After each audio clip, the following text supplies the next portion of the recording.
welcome back to my channel. If it's your first time here, I am 35 plus, advanced maternal age, and I am trying to conceive baby number 2. This is cycle number 8 for me. It's quite surprising how long this is taking, at least for me it's surprising. I conceived my daughter, who's taking her wonderful nap right now. I conceived her quite quickly when trying, so this is all new for me. It's something I'm navigating and learning from, and I'm happy to have you here to share the journey with. So let's dive right in. So for today, we're gonna be talking about all of my symptoms or anything I may be feeling from 6 DPO to 12 DPO. And I'm also gonna be taking you along the journey of testing every morning, starting at 8 DPO. Before we dive into the symptoms though, I did just wanna walk you through my BPT chart using Premom.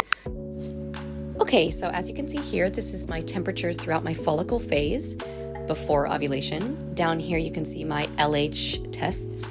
They start very low here, and then as you can see right here is the peak. The peak means that ovulation will occur in about 12 to 36 hours. Right here you can see a couple days later that my temp spiked, which confirms that ovulation occurred. Down here you can see that my LH tests have become very, very low, which is normal for the luteal phase. And up here we have my luteal phase temperatures. Everything seems pretty consistent, except for right here you can see that it started to spike.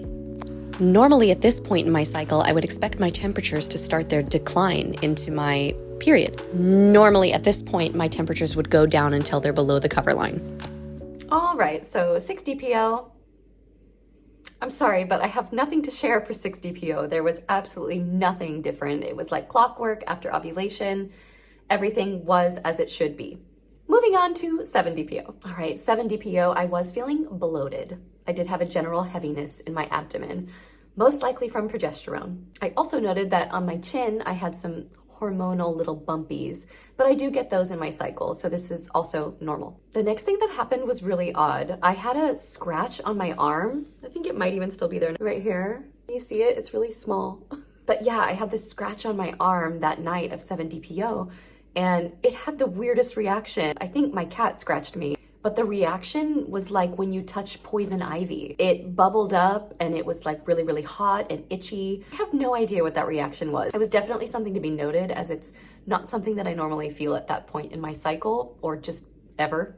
Might be totally unrelated, but I wrote it down just in case. All right, 8 DPO, I had fertile-like CM again. At 8 DPO. For me, this is really unusual at this time. I have no idea why this was happening. And it wasn't like the fully clear fertile cervical mucus, but it was like very close to that and very strong and very stretchy. Yeah, it was just really unusual to have at that point in my cycle. I also wrote down that I was bloated and constipated. As I am an early tester, I did start testing at 8 DPO, so let's take a look at my test.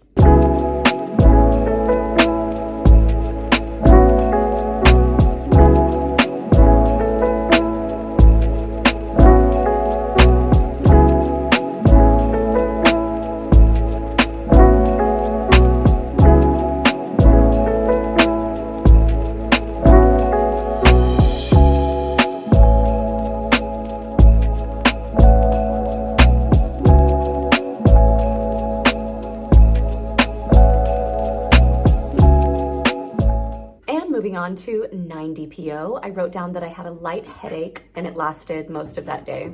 The fertile-like CM I had experienced the day before had now gone, and it had turned to the typical lotion-like CM that I see throughout my entire luteal phase. But it was slightly different with a little bit of stretch. And I just feel like that's really unusual at this point in my cycle. It's definitely something to be noted and not part of my normal cycle. All right, that's all I've got for 9 DPO. Let's take a look at my test that morning.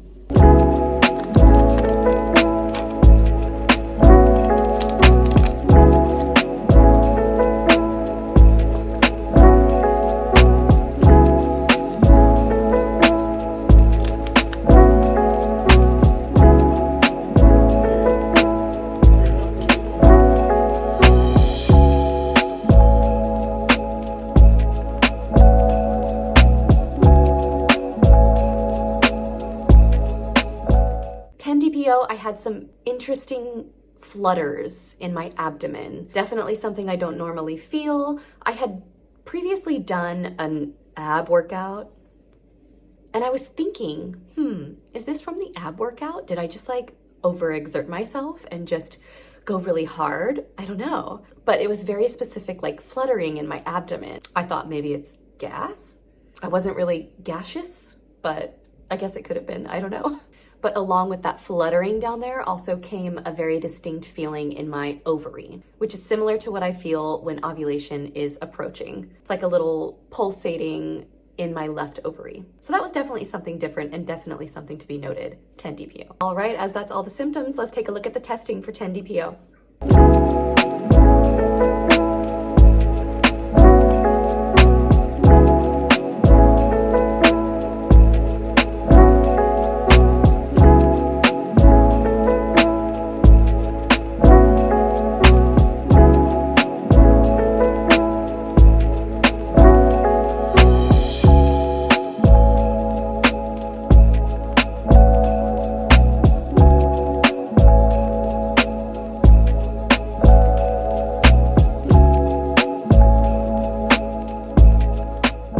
I gotta say, 10 DPO, that negative test, it hit me really, really hard. I was truly believing that like this was my cycle, this is my month, and that negative test that morning really, really hit me hard. So 11 DPO, that is actually today. I am filming from 11 DPO. So tomorrow at 12 DPO with my test in the morning, I'm gonna have to update you then how that goes. But as for today, 11 DPO, I took my test this morning. Let's take a look at my test.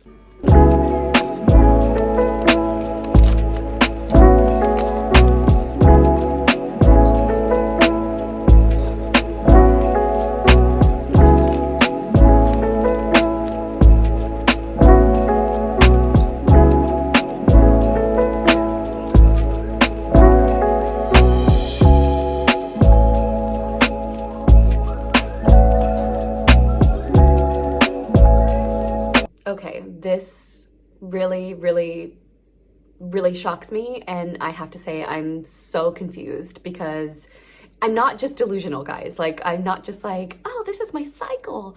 I feel like there have been so many things that have led me to believe that this cycle is different, and wow, these negative tests are just smacking me good. I definitely cried this morning. I don't normally cry. I normally just get really mad, but this morning I cried. Just an overwhelming thing, you know, feeling so confident and so sure and thinking this is the one and staring at a negative test.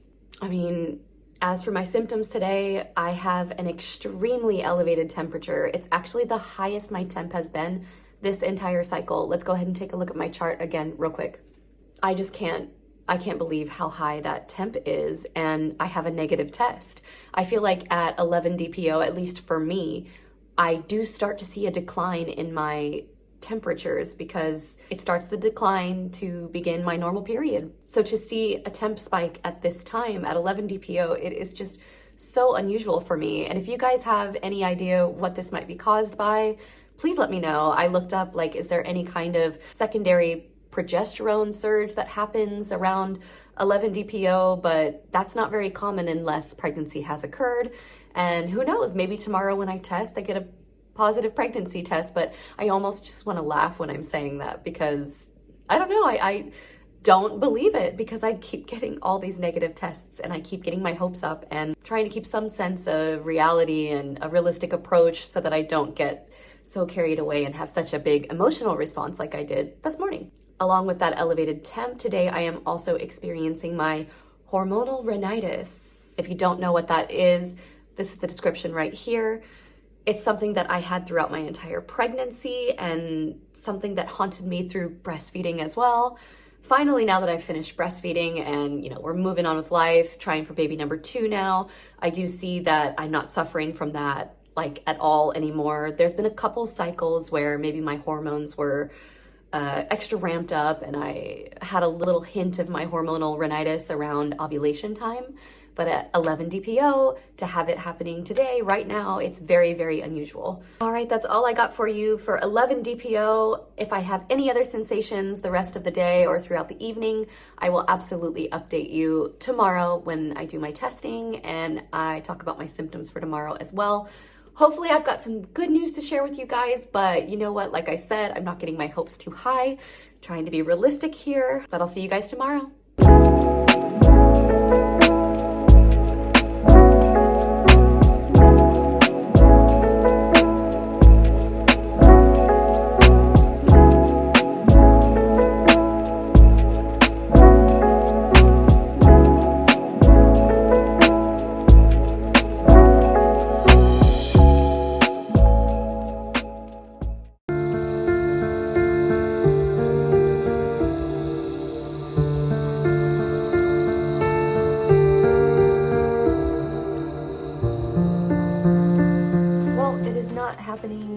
this cycle. I know that I'm doing all that I can be doing to help this process along. I'm gonna do some research and see what I can maybe try different for cycle number 9. But I think for now, this is all I have to say about cycle number 8. If you guys have any suggestions or any thoughts, any hope, anything, just go ahead and comment down below, and I'll see you guys back soon for cycle number 9. See you soon.